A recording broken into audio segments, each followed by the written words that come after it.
I just feel like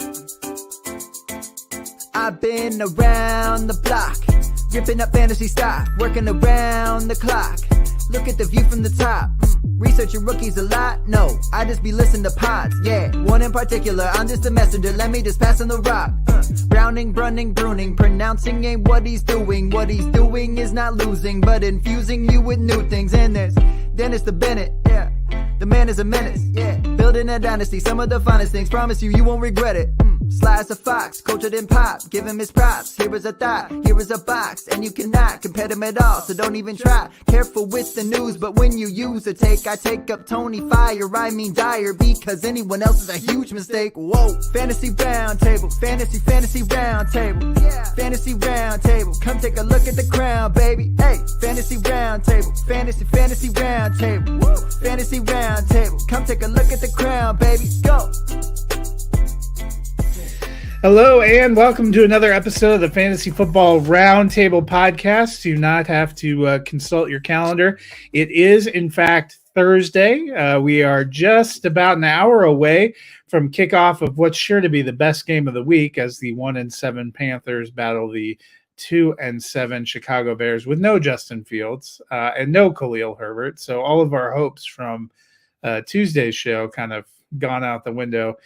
But coming to you a day early. We have a couple of things to do. I get to go to a dinner with my wife, but Dennis, you have a really fun plan for tomorrow. Going to Detroit to see Metallica, baby. Metallica and Pantera, Mammoth WVH, family outing. You know, it's good family fun. Have you ever seen Metallica before?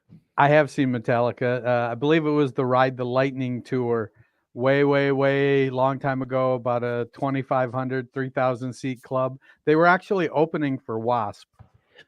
So if you're in Detroit, is it at it's at Ford Field?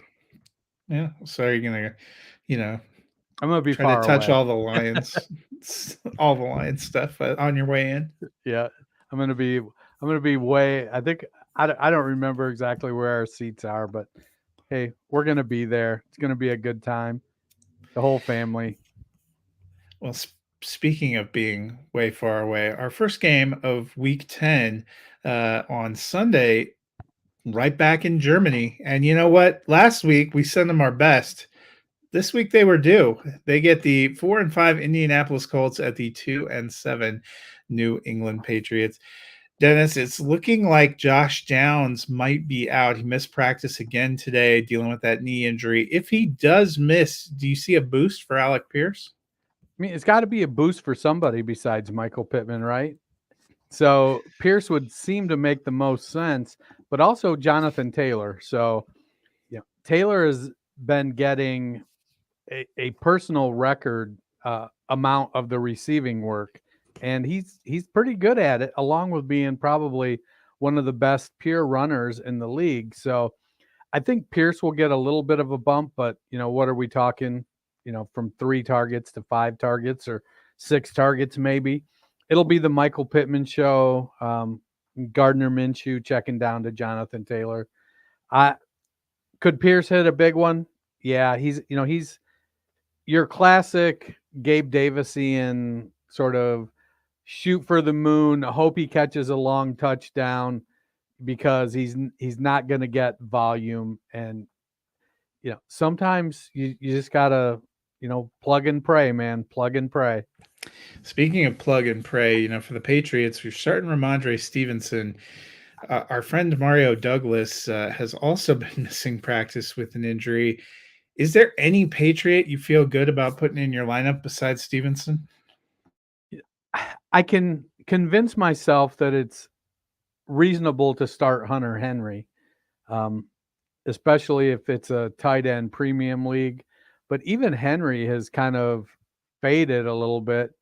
Where's he sitting? He's tied for 3rd on this team with targets with Ramondre Stevenson. But with Bourne out, then it kind of falls. If Douglas is hampered, it really does fall to Stevenson, Henry, and then Juju at 33 targets. It's not great. I think Devontae Parker's already been ruled out. So then you end up with, Mike Gesicki, It might be Jalen Reagor time. I mean, that would be the ultimate. I'm taking the Colts in this one. I'm going to take the Pats at home. Well, they're not really at home. Yeah, well. The Houston Texans 4-4 travel to play the 5-3 Cincinnati Bengals. Dennis, Dameon Pierce still not practicing. We did not see a lot from Devin Singletary last week. Is the Texans running game still kind of a stay away for you? I mean, it's a start only in the most desperate of situations. Now, the challenge here becomes, Cincinnati can score points.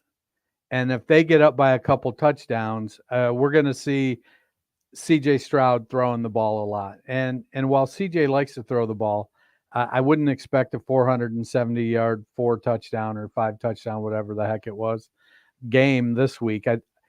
I think that Singletary will get the work. Mike Boone will get sprinkled in.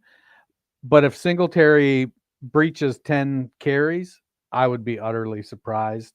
But he could get, he could get 8 to 10 carries and 4 to 5. 13 last week. Yeah, it sure didn't feel like it, did it? Well, that's because he only got 26 yards. You said Cincinnati can score points. They normally can if they're at full strength. T. Higgins not practicing is now been downgraded to not likely to play. Jamar Chase, who had that really ugly fall last week, also not practicing. Could that be a little concern for the streaking Bengals?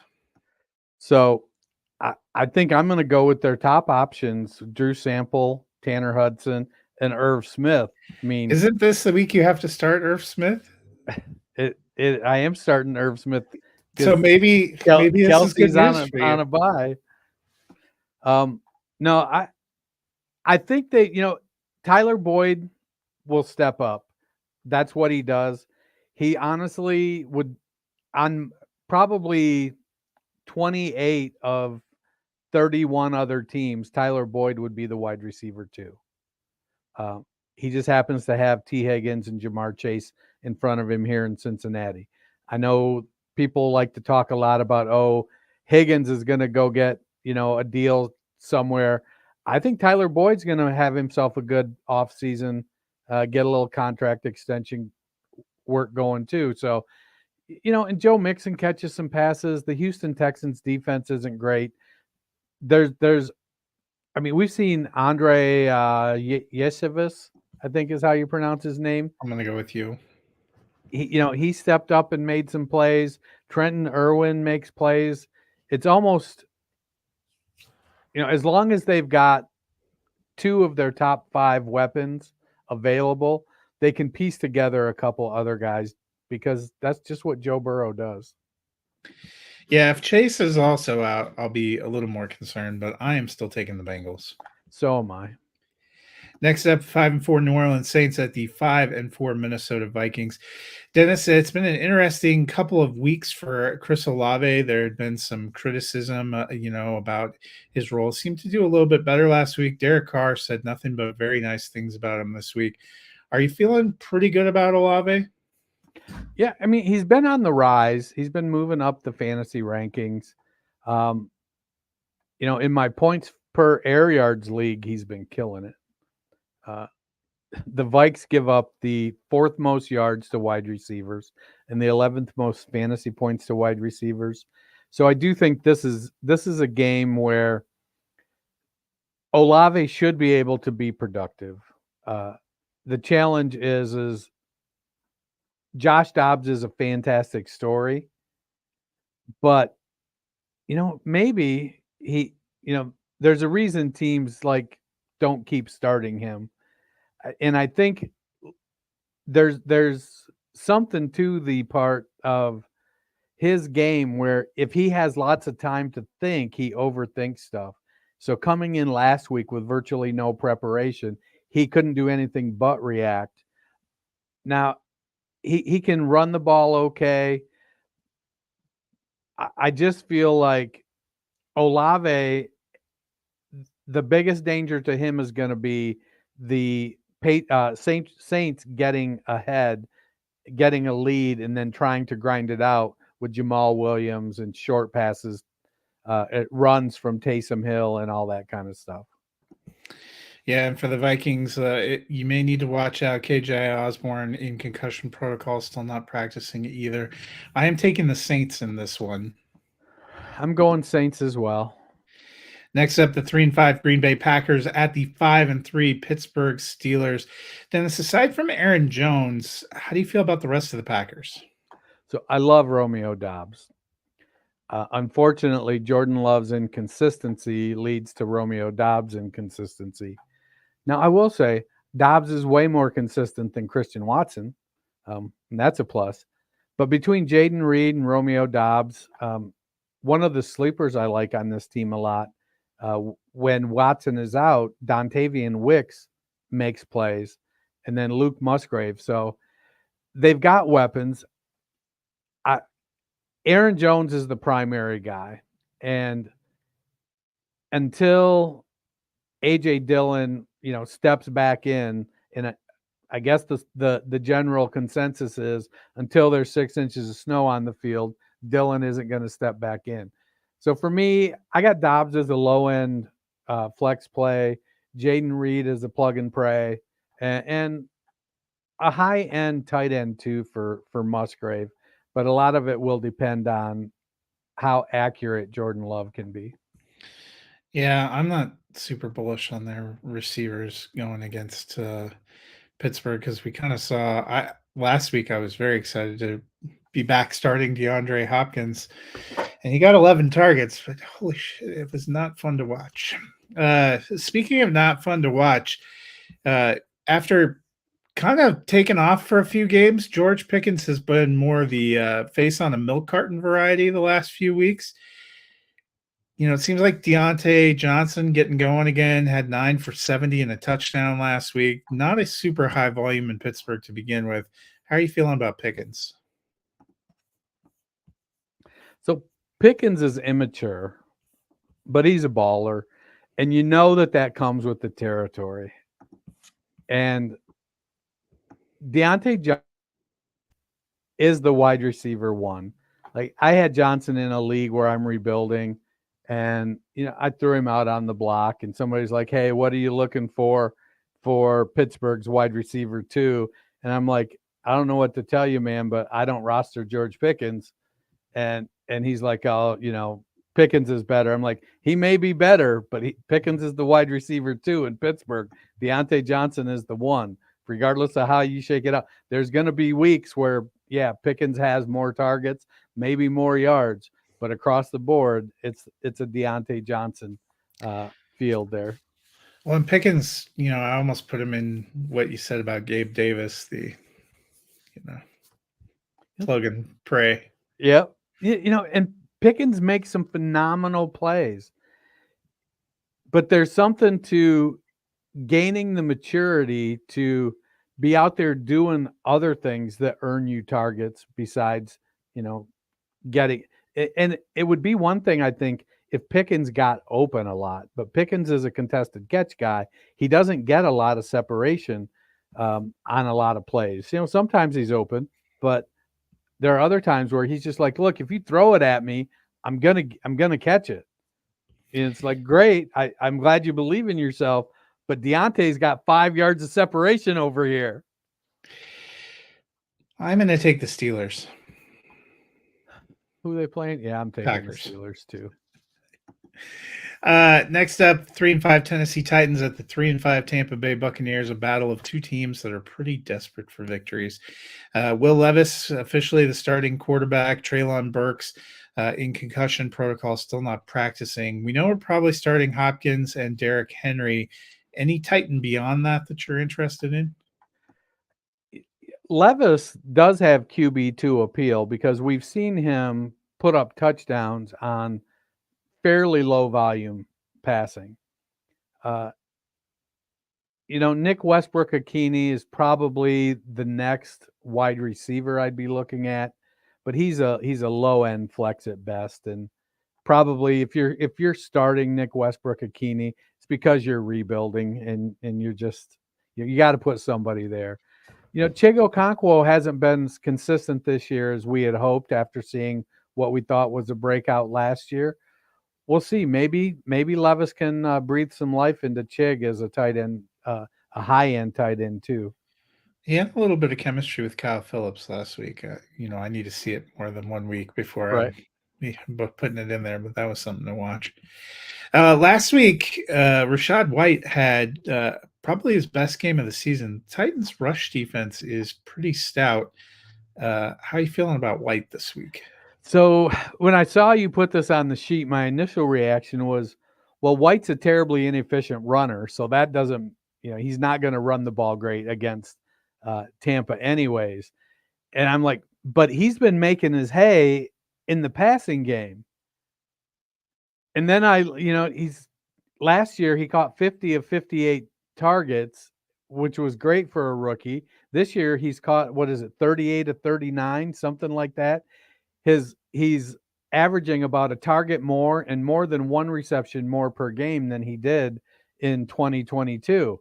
And then I went and looked at what the Titans do against running backs, and the Titans give up the fewest receptions to running backs in the NFL. And I'm like, oh, so what he does really well, the Titans do equally well on defense. And they don't allow a lot of good rushing yards, and Tampa Bay hasn't been able to rush very well at all for 2 years. It's not setting up to be a very good Rachaad White game. He may be valuable from a PPR standpoint, just because it's one of these, 7 catches for 26-yard kind of games, and and he rushes for 30 yards, so he gets you 10 or 12 points. I am going to take the Buccaneers. I think I'm going to as well. I wish I could believe that Will Levis could get it done. I think for me, it's the Titans are really good at stopping the run, but they have been a little more suspect against the pass. And Tampa Bay has learned that the running game is irrelevant to them for the last 2 years. So, may not matter as much. Mike Evans and Chris Godwin, man. And Kate Otten was looking good. Trey Palmer getting involved. Yep. San Francisco 49ers 5-3 at the 6-2 Jacksonville Jaguars, a rare matchup where both teams are coming off of a bye. Dennis, the 49ers limped into their bye, losing 3 straight. Some criticism about Brock Purdy. What do they need to see from Purdy here? Well, he needs to stop throwing it to the other team. That's going to be helpful. Brock is he's a game manager who fits the system well, and his numbers will get inflated because he has very high-level playmakers in McCaffrey and Kittle and Ayuk and Debo. Like, those guys can make a 22 for 29 game end up with 325 yards and 3 touchdowns, which you're like, this dude's rocking it for fantasy, and then you look and he's got 52 air yards. But Purdy just has to distribute the ball to his extremely good skill players without turning it over. I know some of it was, he's trying to make plays downfield. A couple things have gotten away from him, but they're on track to have Debo back this week, right? Yep, Debo should be back. Trent Williams has a chance to play. Those both the 2 big additions. Yep. So I think it's simply just go back, execute the game plan, don't turn the ball over. For the Jaguars, Christian Kirk's been going really well. Travis Etienne's been running really well. How you feeling about Calvin Ridley? He seems to have slid into the Gabe Davis category. Yeah, after There's that, a lot of Gabe Davises this year. It is, man. There's, it's feast or famine. He's 3rd on the team in targets and receptions, but it just doesn't seem like after week 1, he hasn't been producing at a level that's been great for fantasy. I think he's a low-end wide receiver 3 on the year now. And, you just want more out of a guy that has that much talent, because he looked great early in the season. And maybe, just maybe, some of the issue is that Trevor Lawrence isn't the generational prospect we thought. Trevor Lawrence just may be, maybe he's the next Kirk Cousins. Which, wouldn't be bad. Kirk Cousins. in terms of being a passer is. I want to give credit to where I heard that today, and I think it was either Michael Fabiano or what's today, Thursday, Dwayne McFarland. It was one of those two that I heard that, and I thought, you know what, that could just be it. We sometimes we place these unrealistic expectations on players, and there's just nothing they can do to win, and we're so wrapped up in what those expectations are that we struggle to recognize that somebody is just good.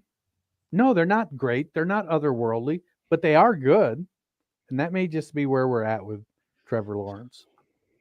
Well, and I think if Kirk Cousins had a different supporting cast around him, we might think about him differently too, because it's really his postseason record probably that gets counted against him the most, and that's where you really have to have a team. I'm going to take the Jaguars here. I'm going to go with the 49ers traveling east. It's a tough one. Next up, 5-3 Cleveland Browns at the 7-2 Baltimore Ravens. I was just tired of agreeing with you. Well, it's hard for me to pick the 49ers to lose fourth straight game, but the Jaguars have been playing well. They're both coming off of a bye. I mean, it's, it'll be interesting. The Browns, when they were at home against the Ravens, got really clocked, but that was the Dorian Thompson-Robinson game. Sean Watson here for this one, but what do the Browns need to do to be competitive? They need to keep Lamar Jackson in check. He is playing at a really, really high level. The offense needs to step up against a tough Ravens defense. The Ravens defense has been playing really well. I think sometimes we get wrapped up in what they did. We developed the impression of how they've been playing over the last couple of years, and the defense has struggled a bit.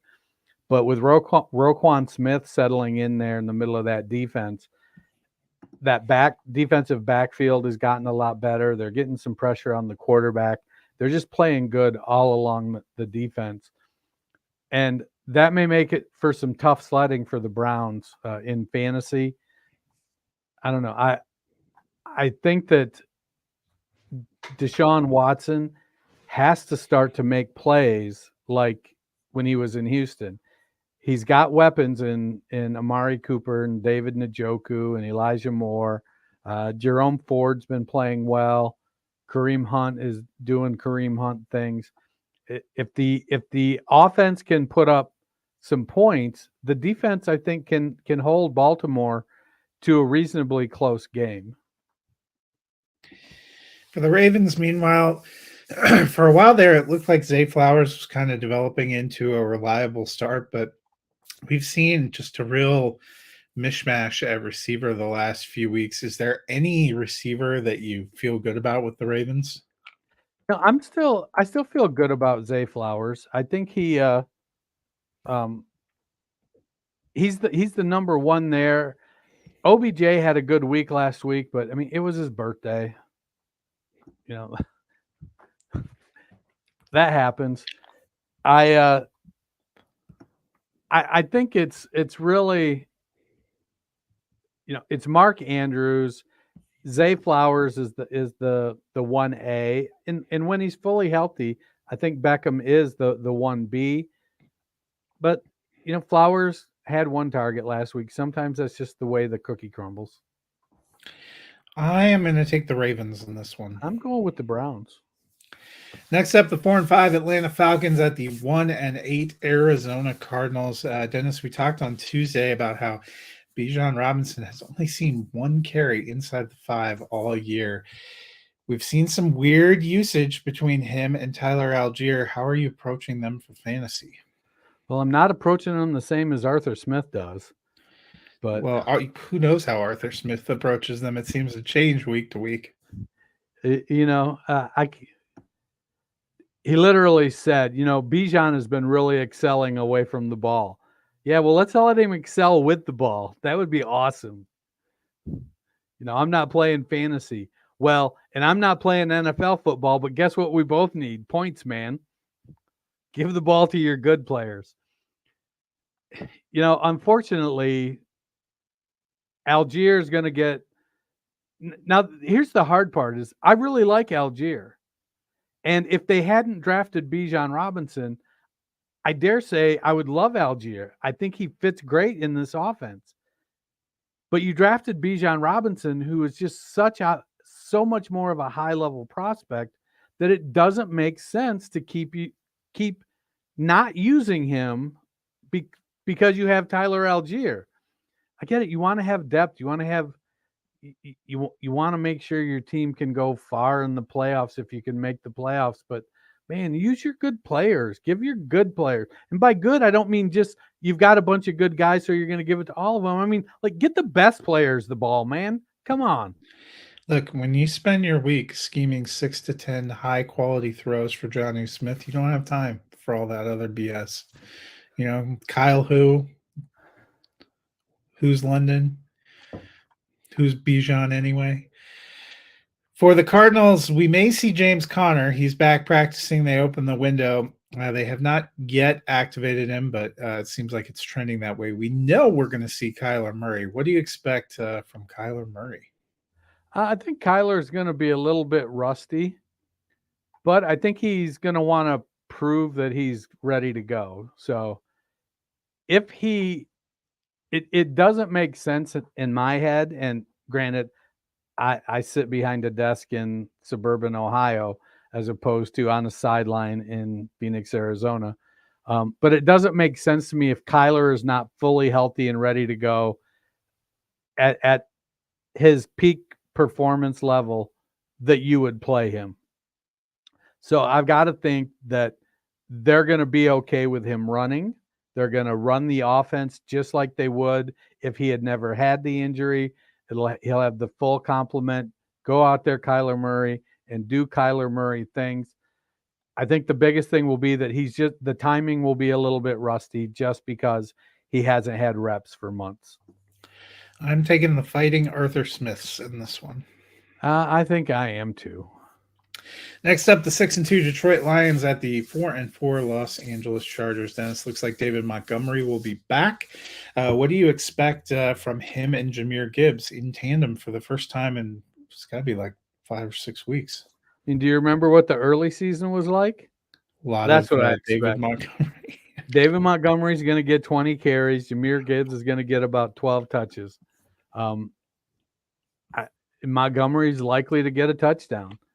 And Gibbs may, I could see Monty putting up, 20 for 81 in a touchdown, and Gibbs rushing the ball, 9 for 53 and catching 5 passes for another 50 yards. So I think he's literally told us that, that this is what we're going to do. So I think if it's been working anybody, if Monday people are squawking because Monty got 20 carries and Gibbs didn't after seeing what Gibbs did with 20 carries, I'm like, you're just not listening because they're telling us what they're going to do. For the Chargers, we're playing Herbert, but for skill position players, aside from Austin Eckler and Keenan Allen, do you have faith in anyone the Chargers have to roll out there? I think that honestly, Joshua Kelly is a low-end plug-and-pray flex play. We've seen him have decent games with Eckler. The biggest challenge is that the Chargers aren't the high-flying offense that we expected this year. And now they've lost 2023 Cowboys. And now we've lost Mike Williams and Joshua Palmer. And so the offense is more predictable. Now the funnel has gotten a lot narrower. It's Keenan Allen and it's Austin Eckler and then it's Gerald Everett and maybe Quentin Johnson will get some action. Darius Davis, maybe it's tough to watch based on what we believe Justin Herbert can be. I mean, I've really cooled on Everett. He's tight end 25 on the season. He's averaging just over 7 points a game. in the red zone, you'd almost be better off just plugging and praying with Donald Parham. I concur. I love Donald Parham, man. I am taking the Lions. So am I. Next up, 2-7 New York Giants at the 5-3 Dallas Cowboys. The Giants have declared that Tommy DeVito will be the 10th rookie to get a start here in 2023. What are you expecting from DeVito? Nothing. Yep. That's what the odds makers. This point spread in this game is Dallas -16.5. And you know what? I don't know if it's high enough. You know, DeVito was a lot better last week than he was the week before. Or the first time he was pressed into service. He completed 15 of 20 passes, not for a ton of yards, but it does give you some hope that maybe he can figure things out from the quarterback position. And then you look around at his receiving core and you're like, oh no. Oh, and his tight end. I know Bellinger was a good story last year, but they brought in Darren Waller, who's now on IR, and the offensive line is horrendous. And it's just like, I feel bad for the guy. It's the fighting Saquon Barkleys. For Dallas, can they get any consistency at receiver from anyone not named Lamb? Well, they brought in the red zone threat, Martavis Bryant. So, I'm almost to the point where I'd rather do a plug and pray with Keontae Turpin than Brandon Cooks, because Turpin at least gets goal line work or could break a punt off. Yep. Now, Gallup and Cooks have been frustrating. Jalen Tolbert is starting to flash and earn targets. Caught a touchdown pass. Should be this week's sign of the apocalypse. It'll be interesting to see, in a couple weeks, does Martavis Bryant start to earn snaps? Do they start out with a red zone package for him? Because what is he, 6'4", 6'5"? He's a fairly good sized dude, I think. Yeah, but he hasn't played since 2018. Well, but he's played in the Arena League, so he's had to be in a little bit of shape. And it wasn't like he didn't get booted out of the league because he was bad. He got booted out of the league because he was an idiot. And that's still probably true. So, people mature. I don't know, man. For me, it really, this game sets up to be a good one for Tony Pollard. CeeDee Lamb will get his 15 targets. Ferguson will get his. And after that, I don't think there's just not a lot of meat on the bone. And against the Giants, though, there doesn't need to be. I am taking the Cowboys, and I'm also taking the Cowboys with -16.5. That's a big spread. I'm going Cowboys. It was as well. 40-0 with Daniel Jones. I mean, it might be less than that, but I wouldn't be surprised if they lose by 3 touchdowns. Washington Commanders 4-5 at the 5-3 Seattle Seahawks. Curtis Samuel back practicing. Dotson missed practice for personal reasons, but should be back. How are you feeling about the Commanders receivers? As long as Sam keeps chucking the ball 40 or 50 times a game, I think you got to feel good about it. Which is shocking from a Ron Rivera team. Let's just be honest. Well, I mean, they don't have shit for running backs.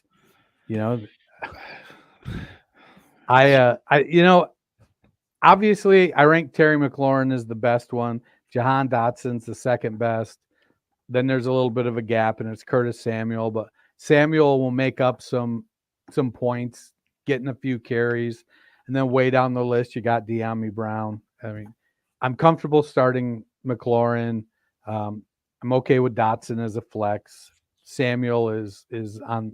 He's borderline for me. For Seattle, Ken Walker mispracticed Wednesday with a chest injury. Did not have a great week 9. Any worries about him going into week 10 if he's active? Washington was kind of mediocre versus running backs. I think they're good enough, though, that Walker is going to have to break a run to have a good fantasy day. We've kind of seen that they don't throw the ball to Kenneth Walker unless they absolutely have to. And Zach Charbonnet's been earning touches. I think Walker is the best pure runner. And, with his tendency to try to bounce things to the outside, he's had some games where he has fought that tendency and had been pretty good. But there are times when, instead of taking 4 yards where the hole is blocked, he tries to bounce it out and ends up with 0 yards. So I think Walker will have, somewhere between RB10 and RB18 kind of day.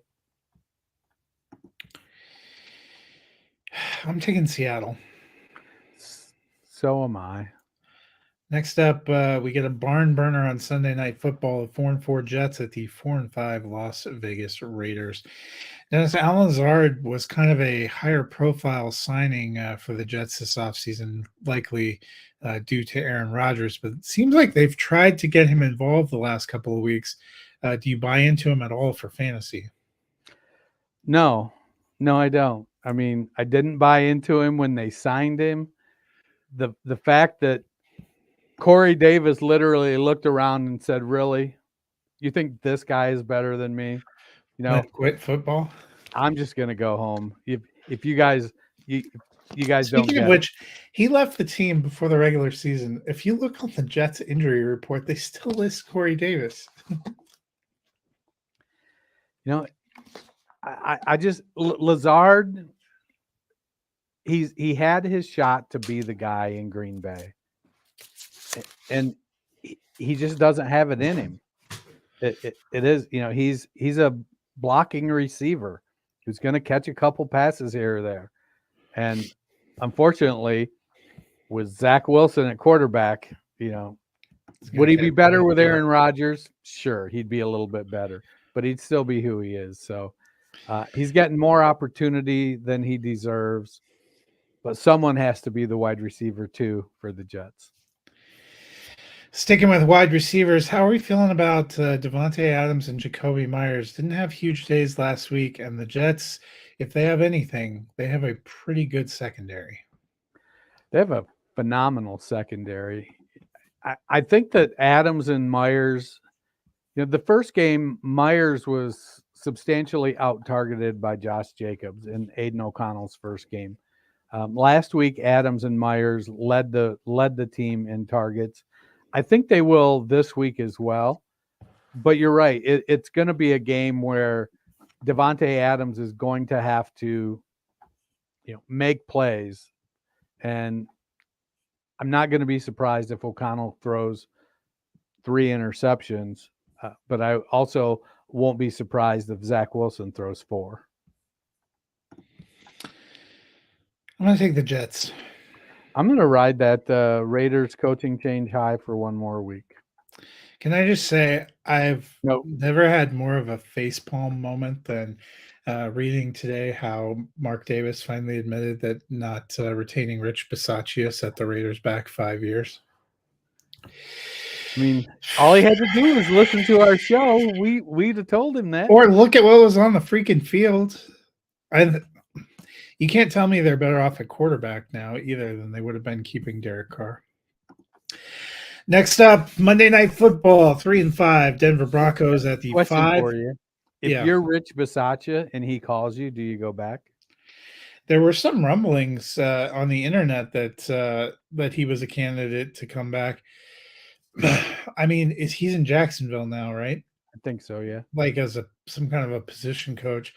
If you're getting to be head coach, you might consider it, but the franchise got a little bit worse personnel-wise, which anyone who's had the Josh McDaniels experience wouldn't be shocked about. I might watch these last few games pretty carefully to see what I think of Aiden O'Connell, to see what kind of – the Raiders are just good enough that they're not going to get a super high draft pick, but they're not good enough to win anything. And who knows if they can keep Josh Jacobs.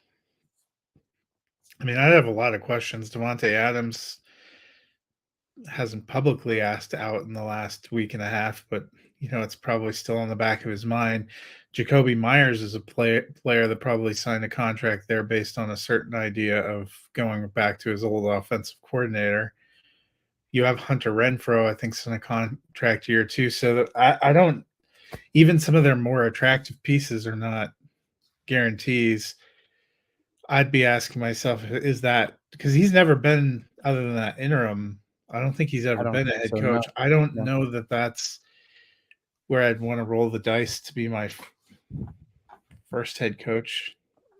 So what I'm hearing is no, you don't. If you're Bisaccia, you say I mean, thanks, that but no have thanks. to be a hell of a deal. Have to be a hell of a deal. Monday Night Football, 3-5 Denver Broncos at the 5-4 Buffalo Bills. Dennis coming out of the bye week. Broncos had a little spark of life, won 2 straight going into their bye. Starting to get the offense clicking. How are you feeling about Cortland Sutton and Jerry Jeudy? I love Cortland Sutton, man. I've always been a Sutton guy, and injuries have kind of kept him from, I think, reaching his full potential, and Nathaniel Hackett kept him from reaching his full potential, and I would like to see him. I would like to see everything kind of come together. I think him and Jeudy could make a really nice wide receiver combo. Right now, the difference between the two of them is really Sutton catching touchdown passes. And I gotta say, I'm gonna take the touchdown passes. Sutton has 6 more targets and 6 more catches, but he's got 5 more touchdowns. So I like Sutton. I'm probably gonna be a Sutton guy for a little while longer. Judy's all right. He's probably flex worthy. Something to keep an eye on, too, if you want to play those guys. Safeties, Micah Hyde, Jordan Poyer have not been practicing, nor has cornerback Christian Benford, which could be a good sign for Broncos receivers and a bad sign for the Bills secondary. On the other side, Dennis, last week, good old goose egg from Gabe Davis. I'm going to tell you, it is not a particularly great matchup for him this week either. So is he, you're still just rolling your plug and pray mentality, or? So you just have to, if you don't know who Gabe Davis is by now, why the hell are you rostering him? I mean, he's good. What is it? I forget exactly. He's very good against, I think, man defense, but not very good against zone defense. And by and large, teams play more zone defense in the NFL as a percentage of their defensive plays. So if you're going up against a team that's playing 75% zone for the game, you should temper your expectations about what you're going to get out of Gabe Davis. When Gabe Davis is getting, man coverage, he's good. It just is. If you don't know him by now, I just don't know what to tell you. You roster Gabe Davis knowing that some weeks, if you don't have a better option, you're taking it in the rear. That's almost every week with Gabe Davis. But man, when he's good. You know what? As the great Michael Corleone said in Godfather Part 3, just when I thought I was out, they pulled me back in for the D. I'm going Bills, man. I'm going Bills. That's probably a safer choice. The Bills are another team, man. They drop another game and go 5-5 into their bye. I've spent the last 2 weeks listening to all the people talking about all we need to do is be 7-2 down the stretch here, and we'll get back in the playoffs at 10-7. You know what? I almost believe it's possible. Man, if you don't have belief, what do you have? Really sad Monday night. Yeah, so I'm going to roll in, hopeful. I'm going to be making dinner, watching the game by halftime when my wife gets home from work. That joy might have left me. But you never know. What I'm hearing is I should plan for 2 shows on Tuesday.